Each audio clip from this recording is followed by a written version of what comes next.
In this section, we will see linear static FEA calculation with the 1D bar element example.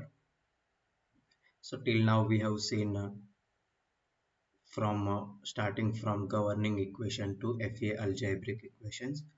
We have seen all the steps and we have tried to understand the entire theoretical portion uh, that starts from governing equation to algebraic equation with the 1D bar element problem. So in this section we will see like no with 1D bar element example, we'll try to do some hand calculations and try to understand steps to solve this linear static problem. Okay, first let's understand the steps. So step one is write element level equation for each element. Okay, for example, this is the structure we have been given. Okay, this rod structure or bar structure, which is applied an external force F at right hand side.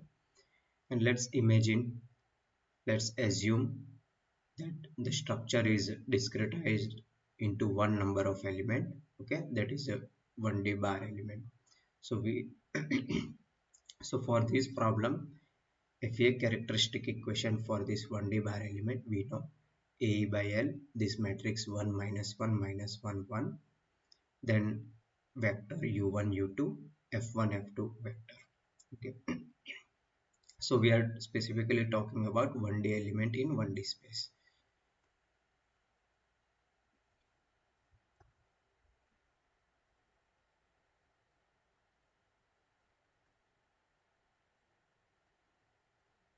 That means we have only x coordinate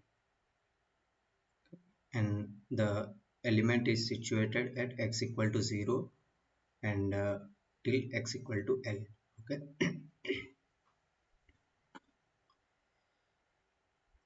Okay, so this the left hand side is element stiffness matrix, u1 u2 is displacement vector, and f1 f2 is force vector.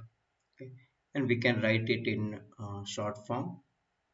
Element stiffness matrix K, we have used E for E subscript indicating its element level equation. U is displacement vector for element is equal to force vector for element. And here it's a 2 by 2, K is 2 by 2, and we know the size of K or element stiffness matrix is degree of freedom per element by degree of freedom per element.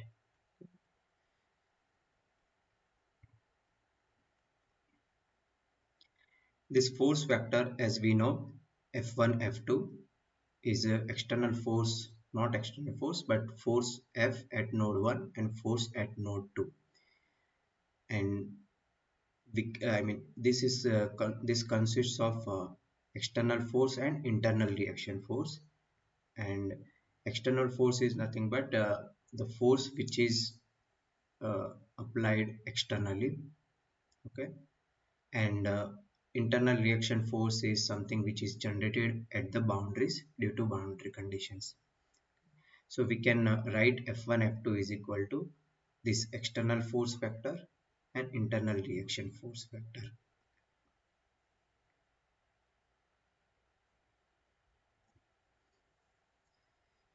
Then step 2, once we write element level equation for each element, then we perform assembly of elements. Okay, so since here we have only one number of element, the element level equation will become global system of equation. Okay, if you have multiple elements, then we have to perform assembly of those number of elements, and then we get a global system of equation.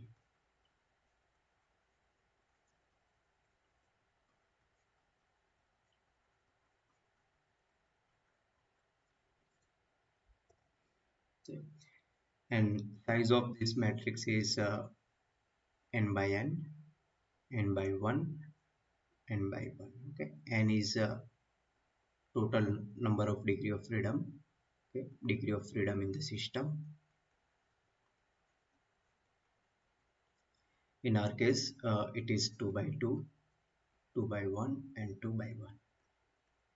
So once we get global system of equation, then step 3, apply loads and boundary condition in this system of equation. Okay, so here we also get again global system of equation but subjected to loads and boundary conditions.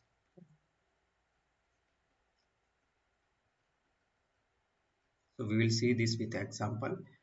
Then the system is available. After applying loads and boundary condition, we just simply solve the problem. Solve the problem means we solve the system of equation. That means we find the unknowns.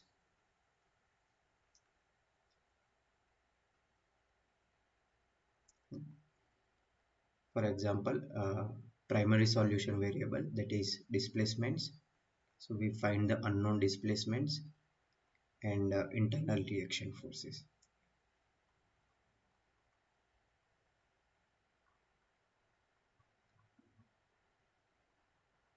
Internal reaction forces are reaction forces generated at boundaries due to boundary conditions.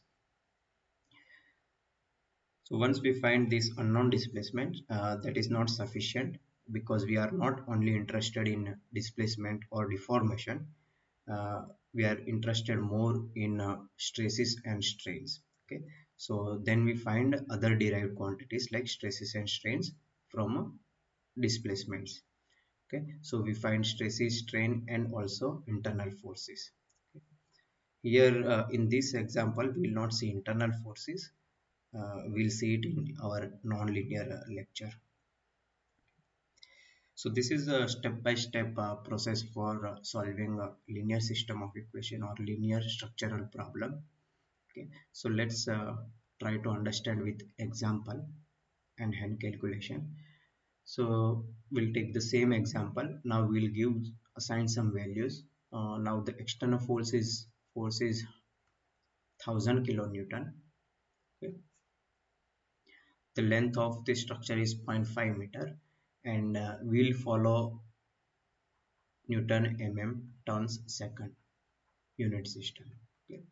Since this is the most widely used unit system in any industry, uh, throughout our course we'll stick to this unit system. Okay. And let's take the area, cross section area is given 2000 square, and Young's modulus is given. uh, so this is a 1D element, so we know the cross-sectional dimensions are represented as element property or element section property. Okay, so it can be any section, but let's take the area of that section is 2000 square. So step 1, write element level equation. So this is our element level equation. Let's take this term is k11, this is k12, k21 and k22. Okay, after multiplying a by l inside this matrix. Okay, so all the terms will be same, only the sign will change. So k11 is a by l. Okay, after putting the values we get this 280,000 newton per mm. Similarly k22 is going to be same, it is 280,000 newton per mm. K12 and k21 are same, which is equal to minus 280,000 newton per mm. So this is the first step. Then step 2 is perform assembly of elements. Since we have only one element, uh, the same system element level equation will become our global system of equations. So this is our global system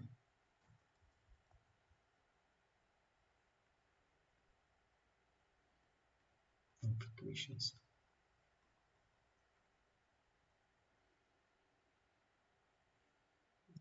Then step 3, apply loads and boundary conditions. Okay, so we have to apply loads and boundary conditions. So let's see, first let's split this force vector into, as we know, external force vector plus internal reaction force vector. So external force at node 1, external force at node 2, internal reaction force at node 1 and internal reaction force at node 2. Okay. So we'll apply the loads and boundary condition. Okay, So since we know the left hand side is constraint, okay, so node 1 is constant, so u1 is equal to 0. uh, then right hand side is subjected to external force, which is node 2. So external force p2, p2 is given, okay, p2 is given, external force at node 2 is given 1000 kilonewton. And what else is given? Okay, u2, we are interested in finding u2. Okay, so displacement at node 2, which is unknown, so I would say u1 equal to 0, u2 is equal to unknown.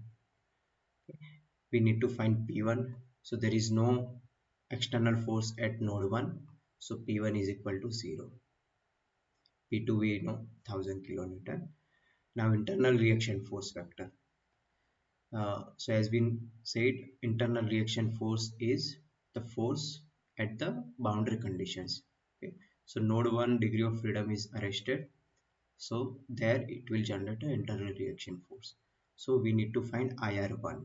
This is unknown, and since node 2 is not constant, this is 0.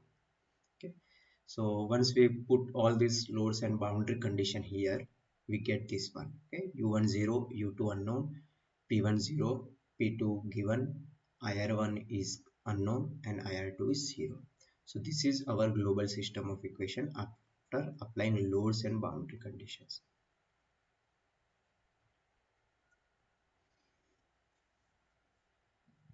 Now that's it. Now we have this system of equations. These are, if you just multiply this matrix with vector, we get algebraic equation. Okay, so just matrix multiplication we get two equations.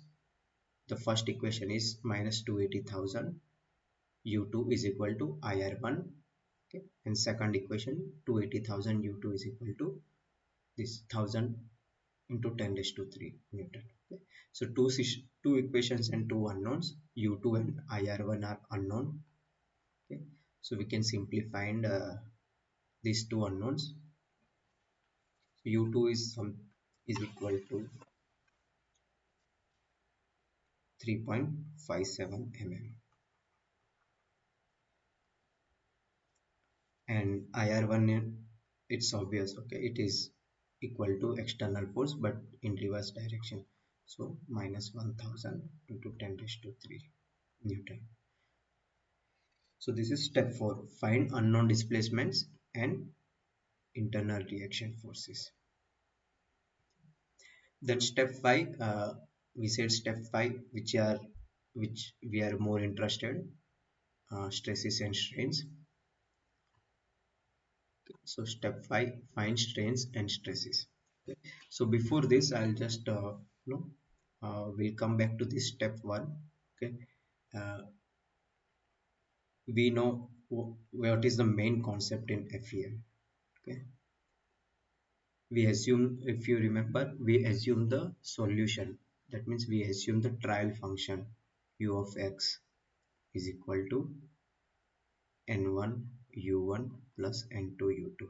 So this is the main concept in FEA, that we find the solution only at discrete locations, that is nodes. Okay, and we interpolate the solution elsewhere using shape functions n1 and n2. Okay, so our shape functions in this case is 1 minus x by l u1 plus x by l u2. Okay, so this is n1, this is n2. We can also write this like this. Okay, n matrix and u vector. N matrix is 1 minus x by l, x by l. Okay, and u vector we know u1 u2.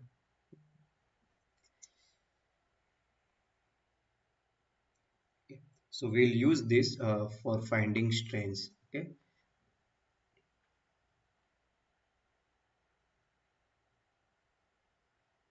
okay. Generally for this simple case, we can simplify the strain easily. Okay, like change in length divided by original length. Okay, but generally no, all FEM structures or structures are not so simple. We can find the strains directly. So generally we use a differential form. Okay. So this is a differential form, dou u by dou x. So we'll discuss all the stresses and strain concepts in upcoming sections. But for now, let's assume that for 1D case, the strain is dou u by dou x. Okay. So we need to find dou u by dou x, which is differential form of strain. So dou by dou x, u of x we know this one, 1 minus x by L u1 plus x by L u2, 1 minus x by L u1.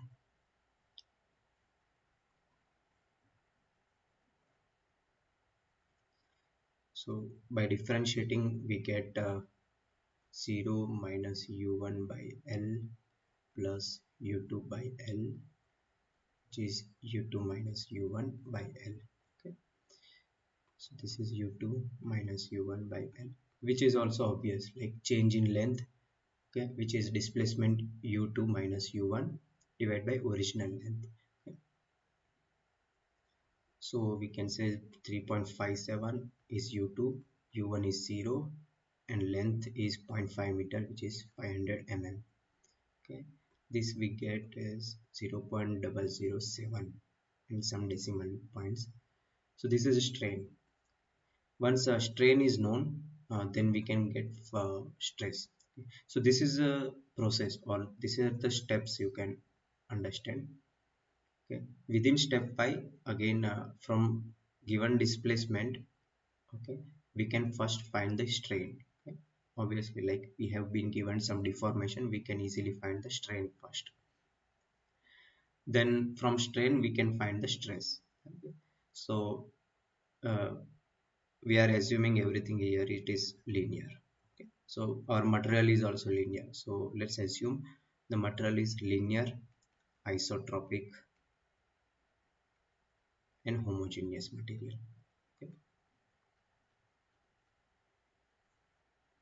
And for that, the relationship between stress strain is sigma is equal to E epsilon for 1D case.